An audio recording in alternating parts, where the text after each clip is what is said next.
Je m'appelle Arthur. Dans les 2 dernières vidéos, nous avons marché dans Pompéi.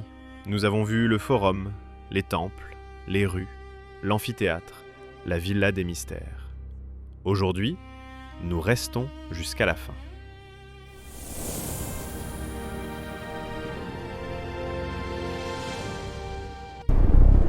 Le 17 octobre 79 après Jésus-Christ, à 13h, le Vésuve explose. D'abord, une détonation. Un grondement sourd qui vient de partout et de nulle part à la fois. Les oiseaux s'envolent, les chiens hurlent, les chevaux se cabrent dans les rues. Puis le ciel change de couleur. Une colonne noire s'élève au-dessus de la montagne. Quelque chose d'impossible, quelque chose que personne n'a jamais vu. Le sommet de la montagne explose. Une colonne de gaz, de cendres et de pierres ponces propulsée à 20 km dans le ciel. Pline le Jeune, qui observe depuis la baie de Naples, écrit que ça ressemble à un pain parasol. La plus grande chose qu'il ait jamais vue. La plus grande chose que quiconque ait jamais vue. Les premières pierres ponces tombent sur la ville. D'abord légères, comme de la grêle molle, blanche, légère, chaude. Certains Pompéiens les ramassent, les regardent, ne comprennent pas encore. Puis, ça s'intensifie.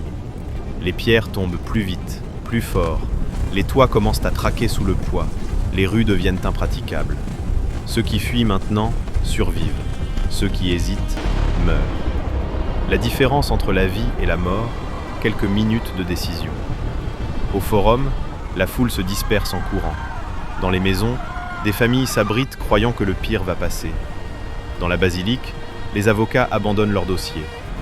Dans l'amphithéâtre, les spectateurs se piétinent vers les sorties.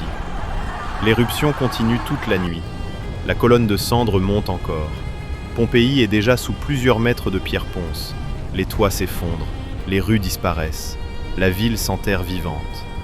Puis, au petit matin du 18 octobre, la colonne volcanique s'effondre sur elle-même. Ce qui se produit ensuite, c'est pire que tout ce qui a précédé. Des nuées ardentes, des nuages de gaz surchauffés, de cendres et de roches qui dévalent les pentes du Vésuve, à 400 km/h, à 400 degrés Celsius.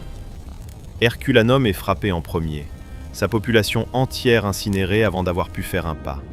Pompéi, plus au sud, était déjà sous 3 mètres de cendres quand les nuées ardentes arrivent.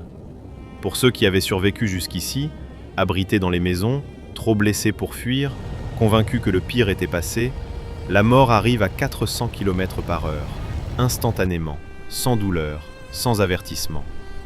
Pendant 4 jours, l'éruption continue. Quand tout s'arrête, Pompéi n'existe plus, Herculanum non plus, Stabi, Oplonti, toute une région fertile et prospère transformée en désert de cendres. Les survivants reviennent, cherchent leurs maisons, leurs familles, leurs affaires. Certains creusent, récupèrent ce qu'ils peuvent, arrachent le marbre, volent les objets de valeur, puis s'en vont. Avec le temps, le souvenir s'estompe. De nouvelles villes se construisent sur les cendres. Pompéi disparaît, pas seulement sous la terre, de la mémoire humaine aussi. Pour 1700 ans, 1748, des fouilles systématiques commencent. Et ce que les archéologues découvrent est extraordinaire. Une ville figée. Pas des ruines, une ville. Du pain encore dans les fours, des graffitis sur les murs, des plats de nourriture sur les tables, des outils dans les ateliers, des pièces de monnaie dans les poches. La vie, figée à 13h le 17 octobre 79. Les cendres avaient durci autour des corps, créant des moules parfaits. En injectant du plâtre dans ces cavités, les archéologues ont recréé les visages, les postures, les derniers moments. Une mère qui protège son enfant, un homme qui couvre son visage, une femme assise, attendant que ça passe. Ces moulages sont parmi les objets les plus bouleversants que l'archéologie ait jamais produits. Ce n'étaient pas des gens de l'histoire ancienne, c'était une mère, un esclave, un enfant. Des gens qui avaient des projets pour le lendemain. Aujourd'hui, Pompéi est l'un des sites archéologiques les plus visités au monde. Le forum est là, les rainures des charrettes dans les rues, là. Les fresques de la villa des mystères, là. L'amphithéâtre, presque intact. Le passé semble immédiat ici, pas lointain, pas abstrait, présent. Parce que les cendres qui ont tout détruit ont aussi tout conservé. c'est le paradoxe de Pompéi. La catastrophe qu'il a effacée est la seule raison pour laquelle nous pouvons encore la voir aujourd'hui.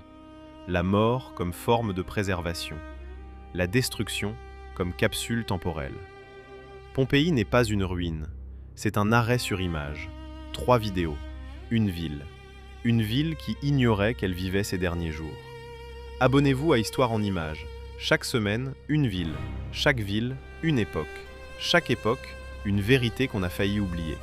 Dites-moi en commentaire, quelle ville voulez-vous explorer ensuite? Rome, Constantinople, Babylone, Carthage? À bientôt.